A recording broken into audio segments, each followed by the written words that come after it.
My name is Anna and I am 58 years old. And sometimes when the world goes quiet and the wind moves soft through the streets of Nashville, I can still hear the faint sound of a guitar somewhere far away, like an echo that refuses to fade. I tell myself it is only the wind, but my heart knows better because some sounds never really leave. They live in the walls, in the silence, in the spaces between breaths. And I know it is him. It has always been him, Luke. The boy with storms in his eyes and music in his soul, the one who turned every ordinary moment into a song that still plays in the back of my mind. I live alone now in a small apartment above a coffee shop on a quiet street, the kind of place where life moves slow and the nights stretch long. I have plants by the window and old records stacked on a shelf, a few photos that I rarely look at because they remind me of things that never stopped hurting. There are days when I wake up and the city feels heavy, like it remembers everything I have tried to forget, and other days when sunlight pours through the curtains, and I can almost believe I am young again, before the ache, before the silence, before the long years of waiting. I met Luke when I was 23. I was a waitress in a small diner, the kind that smelled like burnt toast and coffee and dreams that never made it past the counter. The regulars came and went, always talking about what they could have been, and I used to wonder if I would end up like them, stuck between what I wanted and what I had.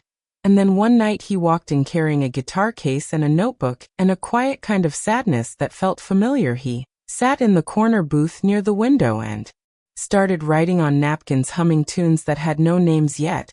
And something about the way he looked at the world made me stop and stare. For weeks he came every night, always the same table, always the same order: black coffee, 2 sugars and toast. And he would sit there for hours, lost in his own world, writing music like he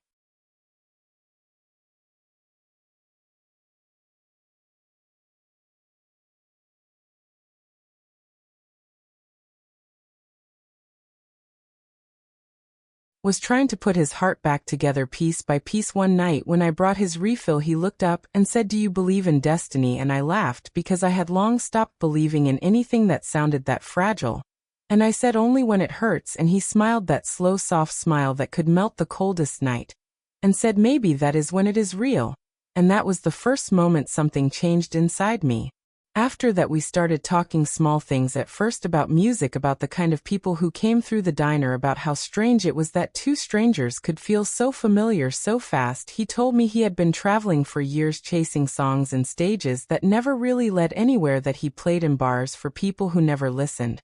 But somehow he kept going because music was all he knew. I told him I used to paint but stopped because somewhere along the way I forgot how to dream. He said, "Maybe you just need someone to remind you what it feels like." And I didn't know then that he was talking about himself.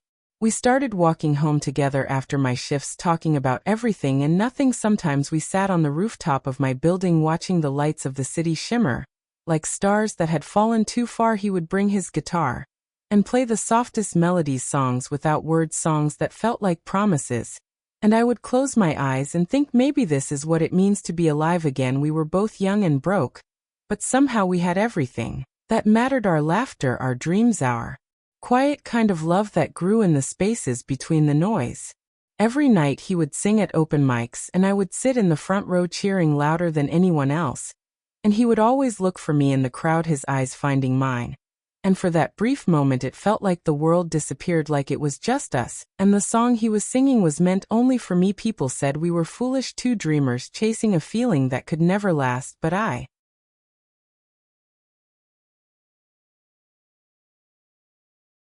didn't care, because those nights were pure magic, the kind that leaves marks on your soul. Sometimes we would talk about the future, about how he wanted to write a song that would live longer than both of us, and how I wanted to paint again and fill my walls with color. He said one day we would have a little house by the sea where he could write and I could paint, and every morning the sun would rise through our window like a promise. We both believed it, because when you are young, love makes everything possible, even forever. And then one night he came home breathless, eyes shining like stars, saying he had been offered a record deal, a real one, with a label in Los Angeles. And I remember how time stopped, how the sound of the city faded, and it was just him standing there holding his dream in his hands, his voice shaking, when he said, "I don't want to go without you." And I said, "You have to go, Luke. This is everything you ever wanted. I will wait right here. We can survive the distance." I believed that because love makes you believe in impossible things. He kissed my forehead and whispered, "I will write to you every day, and when I am done I will come back with a song that is only yours." And I watched him walk away under the streetlight carrying that old guitar and a piece of my heart. And for a long time after he left I could still feel his presence everywhere, in the smell of rain, in the hum of the city, in the way my heart ached every night. For the first few months his letters came often, pages filled with love and stories about recording and long nights in the studio he would describe.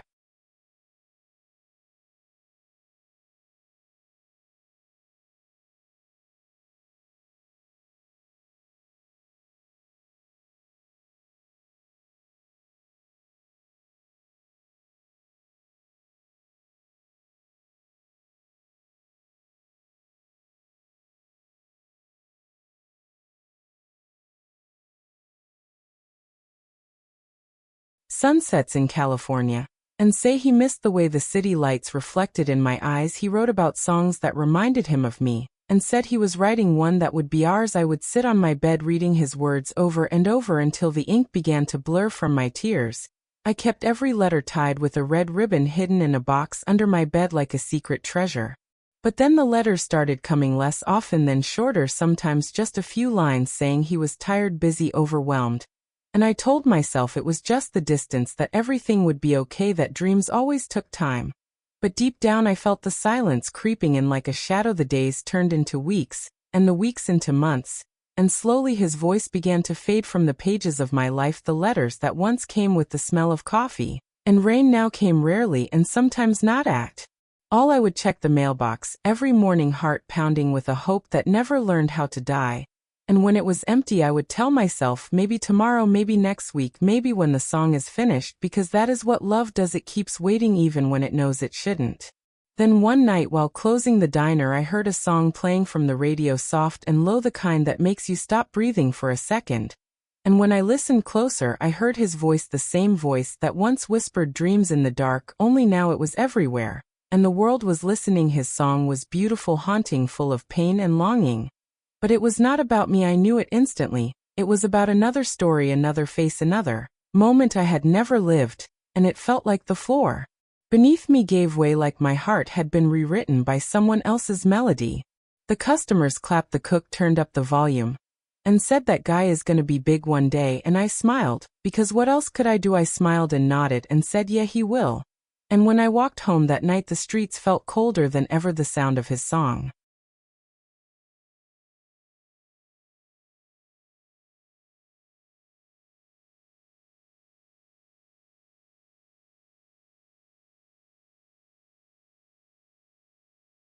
following me like a ghost. I didn't sleep. I played the radio over and over, waiting to hear his voice again, trying to find myself somewhere in his words. But I wasn't there. It was as if he had erased me from the music of his life. Days turned into years. I kept waiting, telling myself he would come back when the tour was over, when the fame settled, when the world stopped demanding so much of him. But he never did. I still went to work, still smiled at customers, still made coffee, and wrote his name on napkins when no one was looking. Some nights I painted again, soft strokes of blue and gray, trying to capture the emptiness that he left behind, but nothing filled it. Time kept moving as if it didn't notice that my heart had stopped somewhere along the way. And then life did what it always does, it found a way to go on even when you don't want it to. I met someone else, a kind, gentle man named David, who came into my life like calm after a storm. He loved me quietly, patiently, never asking for more than I could give. He didn't play guitar, he didn't write songs, but he listened, he really listened, and sometimes that felt like music too. We got married in a small church outside the city, nothing grand, nothing loud, just the two of us, and a promise to try again, to build something out of the pieces that were left. I never told him about Luke, not the full story, just bits and shadows, because some memories are too sacred, too fragile to share. We bought a small house with a porch that faced the west, and every evening I would watch the sunset and think about how it might look from Los Angeles, where Luke was maybe standing under the same sky, maybe holding a guitar, maybe thinking of me, though I knew better. We had a daughter, Grace. Her name was his idea, though he didn't know it. He said it was a beautiful name, simple, pure, strong. And when she was born and I held her tiny hands, I felt something shift inside me, like maybe the universe was giving me a second chance at love, the kind that doesn't leave, the kind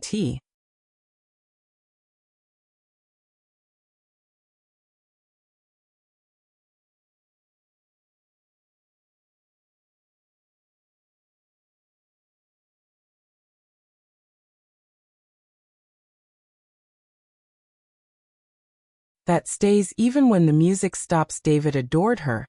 He would dance with her in the living room while I watched from the doorway. And for a while it was enough, it really was. But love has a strange way of leaving traces no matter how much you try to cover them. Some nights when Grace was asleep and David was reading, I would find myself sitting by the piano touching the keys softly the way he used to, and the silence would fill with echoes of songs I thought I had forgotten. Sometimes I would turn on the radio and hear his voice again, older, rougher, more distant. And every time it hurt a little less. But it never stopped hurting completely. Then one day everything changed again. David went out for work and never came back. There was an accident, they said. Quick, painless, that word they used to make grief sound smaller. But nothing about it felt small, it felt endless. And for a long time I moved through the world like a ghost, raising Grace, working, painting, trying to fill the silence that kept growing around me. She grew up strong and kind and beautiful. And I was proud, but inside a part of me still belonged to another lifetime, to another song.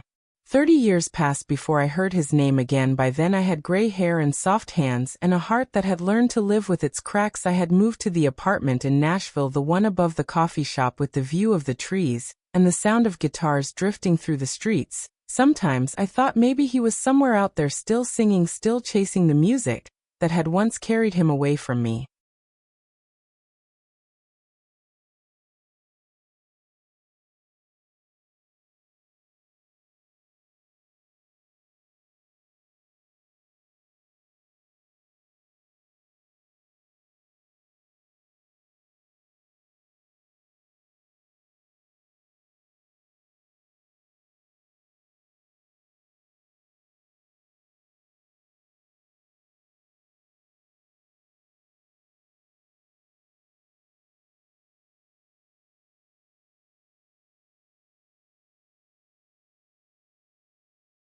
Then one morning there was a knock on my door. I opened it and saw a young man standing there holding a small envelope and a nervous smile. He said his name was Mark, that he was a music producer working on restoring old studio tapes from the 80s.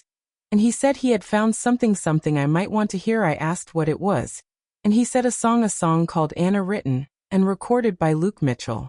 For a moment I couldn't move. It felt like time had folded in on itself, like the years between us had vanished. I took the envelope from his hand, and inside was a tape, small and old and worn, the label faded, but my name still visible. I played it on the dusty tape deck sitting by my window, and then his voice filled the room, older, deeper, softer than I remembered.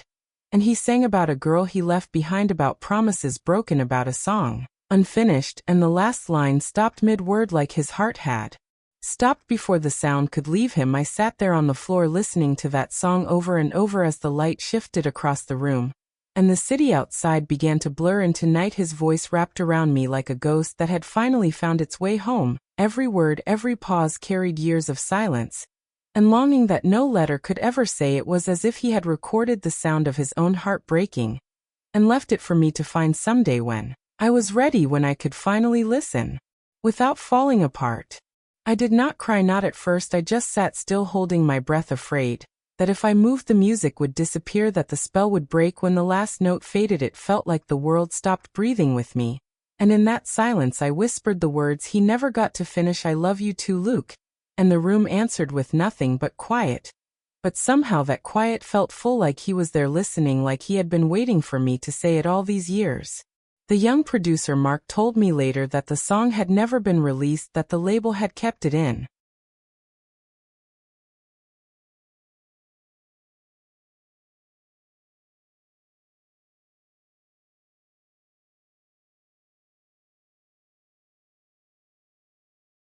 storage, forgotten among hundreds of other tracks. He said they wanted my permission to share it with the world. But I told him I needed time. I didn't know how to explain that this was not just a song, it was a life, a memory, a heartbeat. And I was not sure if I was ready to let it belong to anyone else. He nodded, said he understood, and left me there with the tape and a silence that was no longer empty. That night I couldn't sleep. I walked to the old piano that had gathered dust for years and pressed one key, then another. The sound was out of tune but still alive. I closed my eyes and imagined him sitting beside me, the way he used to, fingers brushing the strings of his guitar, while I played along. The music filled the room, soft and broken, like two ghosts learning how to breathe again. And for the first time in decades I felt something inside me wake up, something that had been sleeping since the day he left. A few days later, I found the courage to ask Mark where he had found the tape. He said it was discovered in a box of unreleased demos from a small studio outside Los Angeles. He said Luke had recorded it just weeks before his death. My heart clenched when I heard that word death. It felt unreal. I had spent so many years half hoping, half pretending he was still out there somewhere, still singing, still living a life beyond the one we shared. But now there was an end to the story, and it had found its way back to me. He told me Luke had died